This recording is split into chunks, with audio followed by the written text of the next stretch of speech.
crew, welcome back to the channel. If you're new here, welcome your faces to the channel. It's a lovely Saturday afternoon, blue skies, and it is just a crisp day. And what I was thinking is today I would do something that I haven't done for quite a while, which is video log. That is where this channel started, and in 2011 I think I started this channel, so it's been 6 or 7 years at this point. And recently I've just been doing a whole heap of cinematic edits and cuts, which is great because I really enjoy them, but I haven't been video logging or working on my presenting skills and all those kind of things quite as much, nor the narrative part. It's just been cinematic cuts, which people like, and I like them too, that's why I do them. But the problem with the cinematic cut or the cinematic edit is that it's far too easy to not think about what you're creating. You can just go out, shoot a whole heap of footage, and then come back to your editing program and slice and dice and cut and absolutely chuck a cool backing track on it, and you'll end up with something awesome. And recently, with everything that I've been studying and learning and working towards, I've realized that I don't think about what I'm creating anywhere near enough, nor as much as I used to when I first started this video channel. So today's challenge I've set myself is to take a single portrait, one black and white photo, which I have an image in mind. I want a very strong side light, almost Rembrandt style, and black and white with a black background. I'm going from scratch, and I'm going to create a portrait. That is the journey that we're on today. Let's jump ahead in time to me finding a subject. So there's already a few things that I know about this shot before I take it, which is the whole point of this exercise, is to visualize and then follow through on an idea in my head. I'm going to be using the Nocticron, which is a great portraiture lens. I only really want to get a portrait at about probably shoulder height, mainly maybe just from shoulder up, and I want to have a nice dark background. Now, a controllable light source is very difficult when you're working with natural light, and there are only a few places that I can think of that are central to Bendigo where I may be able to achieve the kind of look that I want. However, I don't know about controllable light source. We'll see. I need to figure that out first. So let's go have a walk and see what we can find. So quickly before we head off, I just wanted to show you that I've changed across to the Nocticron now. As you can see, it's a much longer focal length. This is about at the same distance that I was at before with the much wider Olympus lens, and we're going to use this, the GoPro Hero 6, to kind of record now that I need to have the Nocticron on the camera. We're just gonna go for a walk and talk kind of thing. I've got the GoPro Hero 6 and I've got the lapel mic here, so we'll get decent audio, and yeah, let's have a look. All right, so the challenge that I'm encountering currently is that of the locations that I thought would be decent, only really one of them has a decent, it really would suit what I want to do, but it is not accessible. So that makes my job a little bit more difficult. I'm still just kind of looking around and trying to find a kind of place that can offer me the control over the light that I need. It's also really quiet on the streets at the moment, which in working with a stranger is going to be kind of difficult because there's nobody to actually photograph, but there's always the opportunity to do a self-portrait, I guess, if it comes down to that. I don't even mind. A self-portrait would be just as cool. I'm just trying to find a place that really suits the kind of look that we're going for. All right, so I walked around for a bit and I attempted to find a location that would work. It's very difficult today with the cloud cover rolling in the way it is. It's just diffused the light a lot, and I've kind of come to the conclusion now that this is going to have to be a self-portrait because, like, I don't know if you can see very well, but there is nobody around here, and the chances of me finding a subject to photograph here are very low. But what I was thinking is that the location here should hopefully be pretty suitable if I can get in up here, because it is all fenced off. So what I want to do is make use of the cathedral's probably more sheer lighting, which cathedrals usually have, but this one's lit as well. So it is a nice kind of light source. As you can see, it's kind of hard to tell because the GoPro's exposure does pretty well now with the Hero 6, but these lightings up here are kind of annoying because they fill the space with more light than what I would like. You can't win it all the time, and I could just leave this challenge and come back to it tomorrow when the weather was better, but the whole point of this video is about being decisive and making decisions, but still being flexible. So I'm going to have a little walk around the cathedral and we'll see if there's a location better than this one. If not, I'll see if I can figure out a way to set up my camera here because I don't have a tripod. Okay, so I've kind of had a look around and I don't think I'm going to get much better than this. This is probably the best location that I can think to get the kind of feel that I want. So I'm going to attempt it here. We'll chuck the GoPro on and I'll just see if I can nail the shot. All right, so jumping ahead. All right, so now what I'm getting is a reasonable amount of drop off, and I don't know whether you can see the screen very well, but it's not too bad. It's definitely not the harsh light source. As I said, it's nowhere near the harshest light source that I wanted. I really want those dark areas to fall into the dark, so much so that only the face is really visible. So I'm going to really hammer down the darkness. Now that's incredibly dark now, that's almost too much.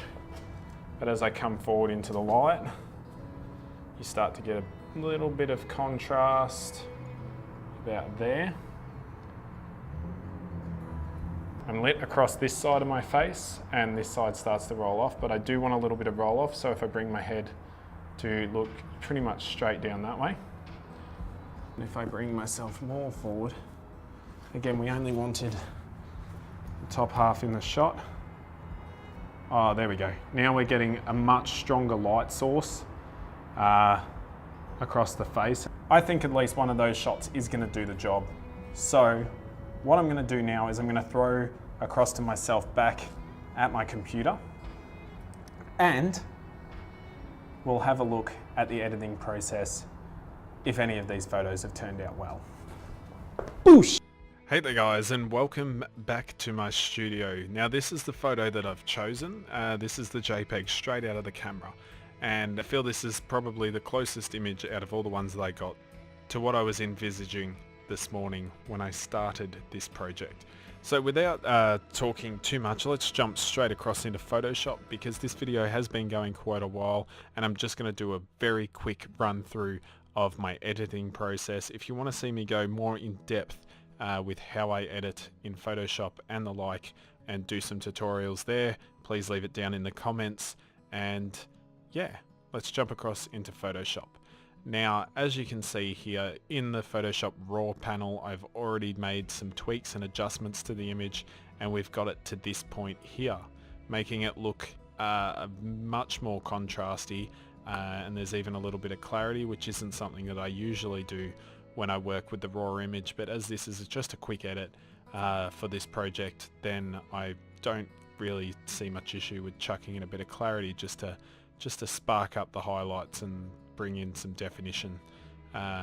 And with a man's face, it's more than applicable to add a little bit more definition to the lines and wrinkles in your face. And as it's me, I'm not too fussed. So let's hit open image and bring this image in now. And I accidentally double clicked on it earlier, so it's tried to open it again. But this is a much punchier version of the JPEG that we got straight out of camera. And the first thing that I always do when I come into an editing software with a new photo is I always make a copy of the background layer. It's always a good idea to keep your work on separate layers so you can always toggle on and off the layers and see what your adjustments are doing from the original image, so you can keep stepping back from your work and evaluating where you're headed. Now, the first thing that I would normally do is I'd come in and I'd auto tone, auto contrast and auto color the image, but I really don't feel there's any need, and I have a feeling that it's going to break the image because there's so much contrast in there. And I'm going to black and white anyway, so the color doesn't really bother me too much.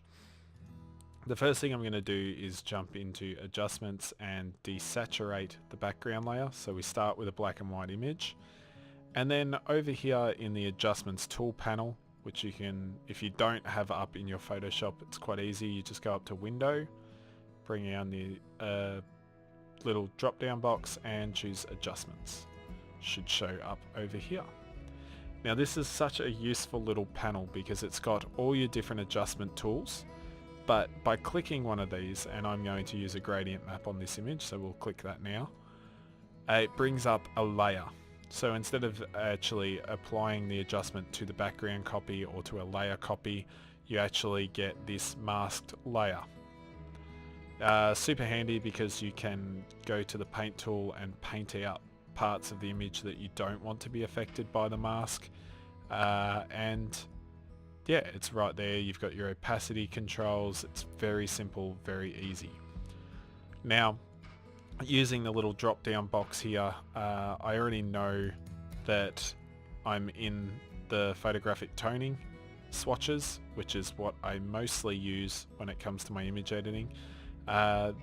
These little gradient map things are great for your images. It's definitely something that if you haven't played with them with your photos, you should definitely give it a go.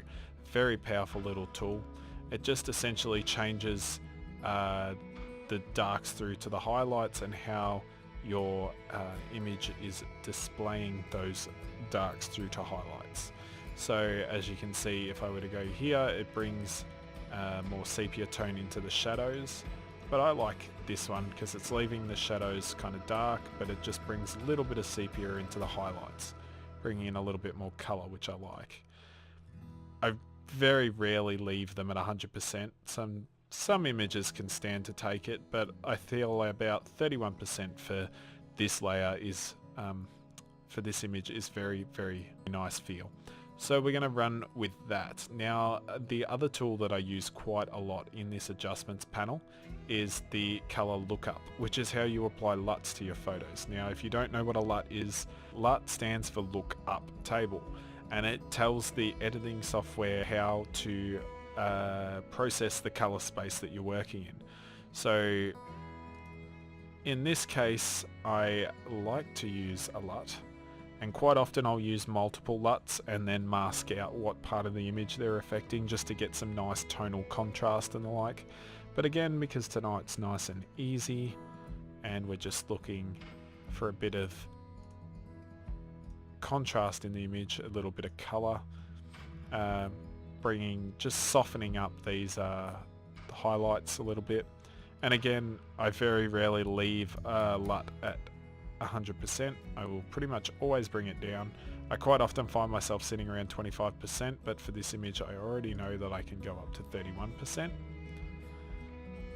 And we're pretty close to a final image in my opinion. I'm pretty happy with how this looks. There's only a few small little bugbears that I have, and those are the acne spots and the freckles on my face and my neck, which I can just pretty simply, by going up here to the spot healing brush tool, you can just go through and just wipe them away. I don't really have much issue with removing the spots and acne and the like because I am the model and I really don't feel like they fit the image that I wanted from this. This is definitely an art piece, a creative art piece. I went out with a definite idea in mind and I want to show that image. So they are not needed. Obviously a little bit more care needs to be taken when it comes to working with models and people who want to hire you to capture them. So you don't want to remove things that are inherent to the person. If they have a mole or something that is part of their person and has always been a part of their person, then you probably don't want to go changing that or affecting that. But to just remove a few little acne scars and the like probably isn't a big deal. Take it case by case. I'm pretty happy with that image, so let's save that one.